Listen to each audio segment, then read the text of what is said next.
연차를 쓰는 것보다 반차를 쓰는 게 직장인 수험생한테 유리합니다. 왜요? 왜냐하면은 연차를 써서 하루 종일 공부를 한다? 과연 그렇게 할까요?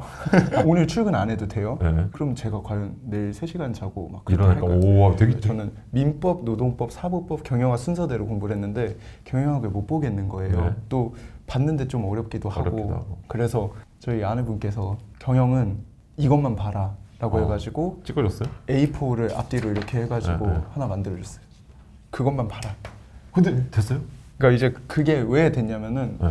1차 공부법을 한번 네. 심층적으로 한번 보고 싶어요. 네네. 그래서 일단 준비는 지금 한 1년 3개월 정도 그 노무법인 사원으로 네. 일하신 거고 지금 1차는 얼마 정도 준비하신 거지? 5월까지. 1차는 3월에서 5월까지 2개월. 2개월. 네, 네. 기간을 적어놓고 이게 1년 뒤로 봤어요. 네. 당연하게. 2개월 만에 2개월 만에 그것도 강의도 안 들으시고 예. 그냥 인터넷에 있는 공인중개사 민법이라든지 이런 강의들 어려운 부분만 해결하시면서 들으셨고 네네. 좋아요. 과목별 공부법을 그럼 좀 나눠볼까요?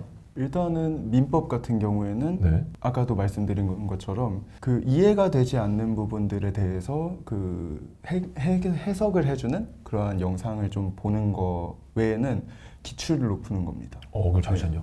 근데 내가 사실 네. 법학과를 나온 것도 아니고 네네. 수업을 들은 것도 아닌데 민법 딱 돌아가지 않으셨어요? 네. 아 처음에는 놀랐죠. 처음에 네. 놀랐는데 일단은 그것도 다 한글 말이니까 읽으면서 이게 결국에는 뭘 말하는 거겠구나라고 유추를 하고 유추하면서 아닐 수도 있고 맞을 수도 있는데 아니면은 뭐 다시 보면 되는 거고 맞는 것들은 이제 시험하고 기출하고 분석 그 비교를 해보고 비교하면서. 내가 이런 식으로 생각했는데 여기서 정답을 찾을 수 있나 기출에서 찾네 그럼 나 이거는 이해했다. 이해했다.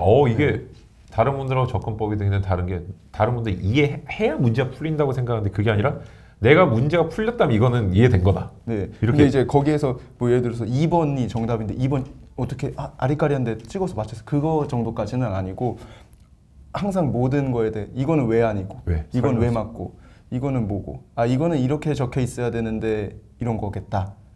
이런 거를 이해하면은 나 여기 이 파트는 내가 안다. 지금 두 가지 포인트를 말씀해 주시면 첫째는 확정해서 문제를 맞힌 다음에 추론을 해서 네. 수정해 나가는 형태로 네네. 그죠? 문제 풀고 맞고 이해되고 해설이 되면은 이거는 알았다라고 네네. 생각하신 거고 네 맞아요. 두 번째는 그 다음에 또 결국에는 문제를 풀 수 있는 공부로 또 가셨다는 거. 네 맞아요. 알을 위한 공부가 아니라. 네. 그럼 우리 노동법 같은 건 어떻게 하셨어요? 노동법은 쉬워요. 그래가지고 쉬우셨어요? 네. 그러니까 노무사 1차 노동법은 사실 굉장히 쉽고 노동법 자체가 막 법리가 어려운 게 아니라고 유명하잖아요. 네. 그래서 보면서 또 내가 그동안 10년 가까이 이 사회에서 구르면서 느꼈던 나 이거 노동법 이거 당했네. 당했네. 이런 식으로 이제 이입을 하면서 조금 읽으면은 웬만한 것들이 다 해석이 되거든요. 그 경험이 있으시니까 이걸 보니까 이게 이거였구나 보이셨네요. 네, 이거였네.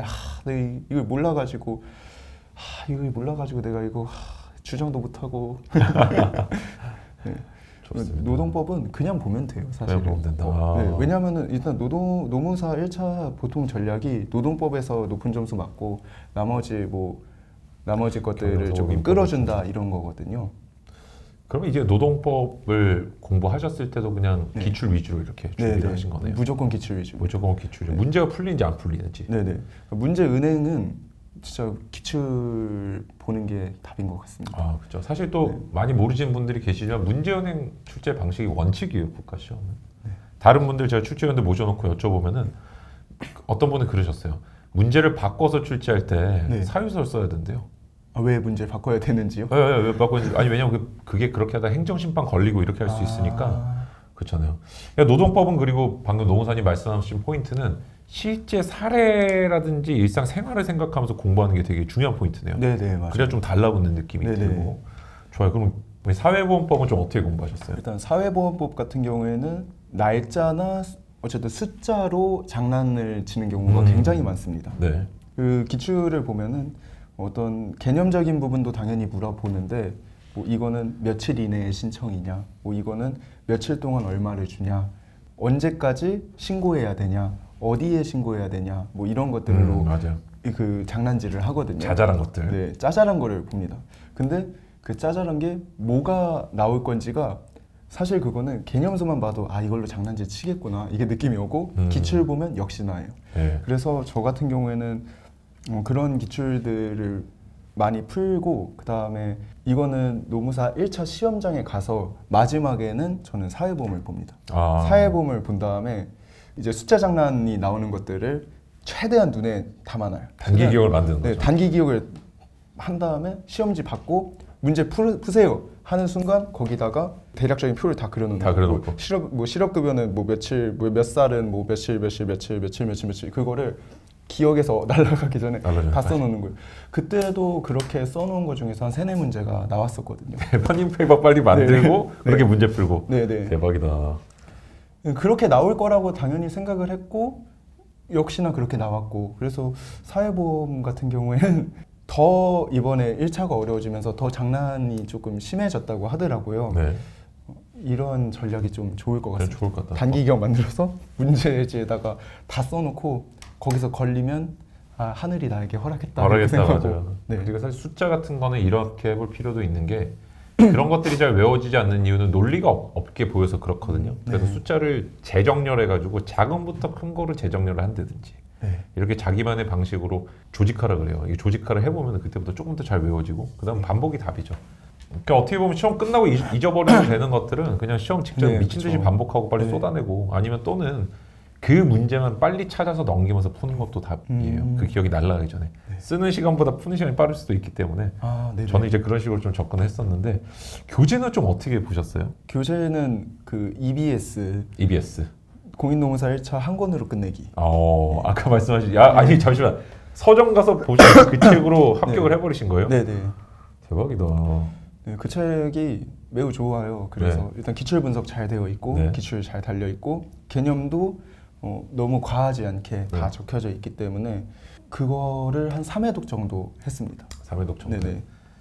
좋습니다. 우리가 이제 어떻게 보면은 시험 칠 때 너무 힘줘가지고 준비를 하다 보면은 2차 가서 지치는 경우도 많은데 네. 어떻게 보면 노무사님은 1차에서 좀 에너지를 많이 세이브를 하셨네요. 네 맞아요. 그 자신감도 얻으셨고. 네. 2개월 준비하실 때 여자친구분 사모님께서는 공부하고 계실 때 포기하셨을 때요? 그때는 이제 절반 정도 하시고 그 다음에 이제 포기하고 시험은 같이 보러 가셨어요. 보러 갔어요? 네. 시험 같이 보러 갔는데 지금 잠시만 남자친구는 합격하고 네네. 본인 원래 준비하셨던 분은 떨어지시고. 네 맞아요. 나는 이 길이 아닌 것 같다. 이게 아닌 것 같다. 네. 야, 재밌습니다. 1차 경영학은 어떻게 공부하셨어요? 경영학은 진짜 꼼수로 공부했어요. 어떻게요? 2개월밖에 없는 짧은 시간이었고 전업도 아니었잖아요. 네. 그러니까 시간이 가면 갈수록 경영학까지 못 가는 거예요. 저는 민법, 노동법, 사법법, 경영학 순서대로 공부를 했는데 경영학을 못 보겠는 거예요. 네. 또 봤는데 좀 어렵기도 하고. 그래서 저희 아내분께서 경영은 이것만 봐라 라고 해가지고 찍어줬어요? A4를 앞뒤로 이렇게 해가지고 하나 만들어줬어요. 그것만 봐라. 근데 됐어요?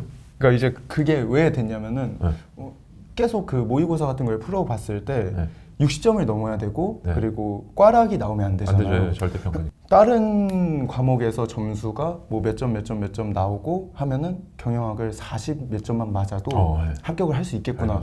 그거를 이제 시험 일주일 전에 제가 느끼고 승부를 걸어야겠다. 경영학은 포기한다. 그래서 이제 경영학 공부를 제대로 안 되어 있는 상태였지만 모의고사를 제대로 한번 풀어봤어요. 44점이 나왔습니다. 잠시만 공부 안 돼 있는데 모의고사 푼데 살살이 왜냐하면은 경영학은 그 느낌적인 느낌으로 풀 수 있는 문제들이 있어요. 그러니까 약간 윤리적인 부분이라던가 이거 뭐 그 말이겠네 혹은 당연히 이거겠네 하는 그런 게 한 20점 정도 있는 것 같아요. 그리고 나머지는 어느 정도 이제 공부에 개념이 있어야 되는 건데 그런 느낌으로 경영학을 내가 풀었을 때 몇 점이 나올 수가 있는가를 확인을 했더니 44점이 나왔어요. 그래서 어차피 이거 여기서 지금 시간 이미 부족하고 딴 과목이 그렇다고 엄청 탄탄하냐? 그것도 아니고 승부를 걸어야 된다. 그래서 경영학은 꽈락을 넘기는 걸로 목표로 급하게 수정을 하고요. 경영학 이제 보는데 너무 어렵잖아요. 그래서 와이프가 진짜 이것만 보고 가라 해서 A4 용지로 앞뒤로 이렇게 한 장을 만들어주고 그것만 달달달달 외우고 그다음에 가가지고 36점을 받아요. 36점? 그럼 네. 시험이 근데 경영학은 조정 점수가 있습니다. 아, 선택 과목이기 때문에. 맞네. 그 경영에서 36을 맞으면요 무조건 41점으로 올라가게 돼 있어요. 와, 그래서 1점 차로 그럼. 예, 턱걸이로 이렇게 합격을 하게 되었습니다. 자, 사실 이런 네. 이제 영상을 보시면 분명히 댓글에 또 뭐라 달리냐면 네. 뭐 그렇게 하면 뭐 과연 일을 할 수 있느니 뭐 이런 다시지만 네. 사실 아예 세무사 시험 이런 건 1차에서 네. 4488이라는 공부법도 있어요. 4488. 예, 쉬운 과목 2개를 80점 받고 어려운 과목 2개를 40점을 받자. 근데 네. 실제 이렇게 공부하면 2차 가서 무지하게 고생하는 게 그 그죠. 어려운 과목 2개가 2차 과목이거든요. 네. 이거는 이제 그냥 하는 말인데 어떤 사람도 본인의 인생에 대해서 진지하게 고민하고 어떻게 뚫을까를 노력하고 막 하다가 이런 수를 찾는 거거든요. 처음부터 막 내가 꼼수 쓰고 싶고 시험을 막 그런 식으로 생각 안 해요. 근데 간절하다 보면 길이 보이는 거니까 저는 솔직히 그러니까 다른 사람 인생에 이렇게 그냥 내가 얼굴 안 보인다고 이렇게 막 평가하는 댓글들은 조금 한번 생각해보고 남겨주시면 좋겠어요. 저는 그런 댓글 달릴까봐. 아, 저도 달릴 수 있다고 생각을 당연히 하고요. 누가 봐도 그냥 운 좋아서 됐구나 이렇게 생각할 수 있으니까. 근데 일단은 그 예비군 때도 보셔서 아시겠지만 제가 계속 책을 읽고 하는 게 그러니까 저는 대가를 치르는 중인 거죠. 그렇게 뭔가 어떤 학문적으로 더 많은 개념을 알아야 될 것들을 사실 버려놓고 온 거니까 이제 채우고 있거든요. 그래서 계속 그 노무사 공부를 하고 있어요. 하고 계시고 그리고 사실 이제 그러니까 어떤 시험에서는 전략이라 이름이 붙으면은 아무도 거기에 대해서 말을 안 하는데 여기서는 이 전략 이름 안 쓰니까 네. 그럴 수도 있을 것 같아가지고 아까 저희 채널에 그래도 또 이렇게 여자친구께서 이렇게 네. 추천을 해주셔가지고 공부 네. 영상들 이렇게 좀 보신 거예요? 네네네. 일단 책 정리 영상을 보내주면서 네. 이제 추천을 했고요. 책 정리 영상. 책 정리 영상이 제일 인기 많은 영상이잖아요. 인기 많은 영상 중에 하나고 정말 도움이 많이 됐고 진짜? 이렇게 보는 거구나. 그 다음에 색깔 저도 네. 형광펜 몇 개 썼더라? 하여튼 꽤 많이 많이 썼거든요. 쓰시고요. 한 6개 정도 썼던 것 같아요. 그래서 형광펜으로 색칠하면서 공부하고 마시고 그리고 말씀드린 그 기판력 네, 강의 보고 네. 그리고 합격자 인터뷰도 조금 봤었어요. 보셨어요? 처음에 진입할 때는 인터뷰? 이런 식으로 공부를 하시는구나. 네, 맞아요. 근데 어차피 일정 시간이 지나면 또 추론해가지고 그냥 하시는 스타일이셔가지고 네네. 좋습니다. 지금 중간에는 우리가 2차를 한번 포기한 적도 있었잖아요. 네네. 그거 말고 어떤 슬럼프 같은 거 없었어요? 슬럼프는 저는 거의 없었어요. 왜요? 왜냐면은 그게 직장병의 장점이라고 생각을 해요. 우와, 오히려 장점이에요. 그게? 네. 왜냐하면 일을 하잖아요. 네네. 그 일을 할 때 제가 수험을 한다는 이유로 그 일을 게을리할 수도 없는 거고 또 당연히 근로자 입장에서 열심히 일을 해야 된다고 생각을 하고요. 그렇죠. 그러면은 그때 직장에 가가지고는 새로운 에너지를 발산을 시켜가지고 네. 그 직장의 일을 잘 하기 위해서 집중을 하거든요. 집중하고. 그러면은 내가 만약에 수험에만 계속 집중하면 뭔가 지칠 수도 있는데 직장에서 새로운 거에 또 집중하면서 그 업무 처리를 하고 그분들하고 대화도 하고 그러니까 그 외롭지도 않은 거죠. 어떻게 보면 보충을 좀 받으셨네요. 네, 그렇죠. 직장 생활하면서 그 계속 인간적인 부분에서도 사회적인 부분에서도 채워지고 그리고 새로운 몰두할 게 있으니까 뇌도 약간 다른 뇌를 쓴다고 해야 될까요? 조금 뇌도 쉬고 그 다음에 다시 가서 공부하면 재밌고. 좋습니다. 굉장히 긍정적이신 것 같아요. 대부분 분들 막 이렇단 말이에요. 직장에서 상사한테 치이고 막 고객 때문에 짜증나고 근데 공부하려니까 힘들다. 실제 제가 지도하는 분들 중에 그런 분도 계시고 그런데 제가 스트레스 심해지겠다. 그런데 어떻게 보면 직장의 운도 좋으신 것 같고 좋은 분들하고 네, 그죠? 맞아요. 그러면서 회복될 수 있고 그 다음에 수험생활 때 외롭잖아요. 네. 근데 그런 거를 많이 여자친구도 있으셨고 네. 직장분들 좋은 분들 계시다 보니까 좀 해소가 된 부분도 있네요. 네, 그렇죠. 그리고 노무사 분들이니까 네. 같은 과정을 겪으신 분들이니까 네. 이해해 주시고 응원해 주시고 노무법인에 들어가서 노무사 준비하는 게 제일 좋은 거는 그거를 응원해 주는 그런 사람이 존재한다는 게 좀 제일 좋은 것 같아요. 내가 보면서 자극도 받고 내가 꼭 노무사 해야지 이런 생각도 들고 그분들이 응원해주고. 네. 저는 시간 관리가 너무 궁금해요. 네. 그 왜 일을 하면서 사실 네. 그 공부하시는 분들은 시간 관리를 잘 해야만 공부 시간도 네. 나오고 효율도 그쵸. 나오고 이렇잖아요. 어떻게 좀 하셨어요? 일단 저는 본격적으로 진짜 시간 관리를 해서 완벽하게 공부에 투입한다 했던 거는 대략 한 3월 정도부터 3월 합니다. 정도부터요? 네. 6개월 정도 남기고 6개월 정도. 그때도 일부러 그렇게 한 거예요. 왜냐하면은 나의 체력이 있으니까 네. 6개월을 남기고 승부를 걸어야 된다. 아. 그래서 그때 6개월을 남기고 3월부터 잠을 3시간만 자야지 이렇게 목표를 세웁니다. 네. 그리고 한 3개월 정도 3시간만 자고 공부를 네. 했어요. 네. 1시에서 4시까지 사람이 자면은 되게 건강에 좋대요.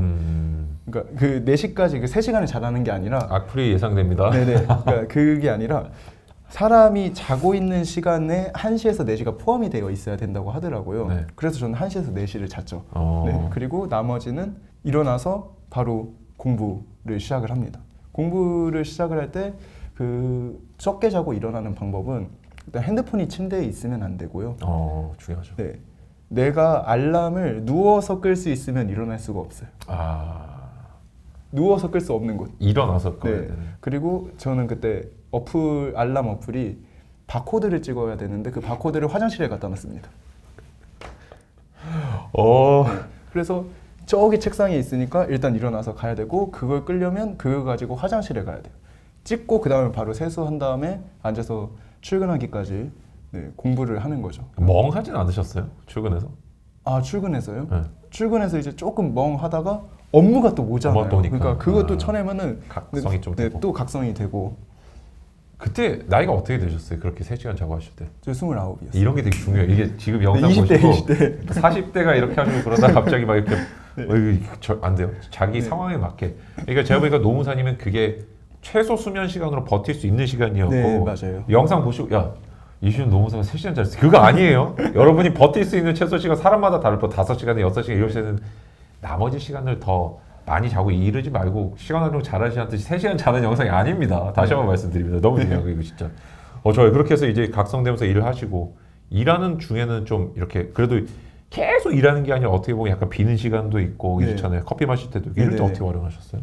그때는 이제 아웃풋하고 아웃풋하고 또 공부한 것들 또 치고 하이핑 치고 전날 인풋한 것들을 이렇게 충분하게 아웃풋하면서 네네 맞아요. 왜냐면은 블로그에 또 이거는 유튜브가 아니고 네이버 블로그 같은 거에 또 노무사 시험 준비하시면서 이제 당신들께서 공부하신 거를 올려놓으시는 분들이 굉장히 많습니다. 그분이 정리한 요약본 보면서 이제 아웃풋해보고 그 질리지는 않으셨어요? 그렇게 공부하신 게? 그러니까 질리니까 빨랑 끝내려고 이제 승부를 약간 생각이 좀 다르시다. 아니 막 직장에서 일하다가 그거 보면 너무 막 지겹고 질리고 어제 봤던 건데 이거 또 봐 이런 분들도 상당히 피로감을 호소하시는 분들도 많은데. 근데 저는 확고한 목표가 있고 진짜 너무 하고 싶은 마음이 컸기 때문에 그게 크게 문제가 되지 않았던 것 같아요. 연차는 좀 쓰셨어요? 네, 맞아요. 그리고 그 연차가 보장이 되느냐 여부도 이제 이직하는데 매우 중요했고요. 연차는 저희 법인은 반차 제도가 있는 법인이에요.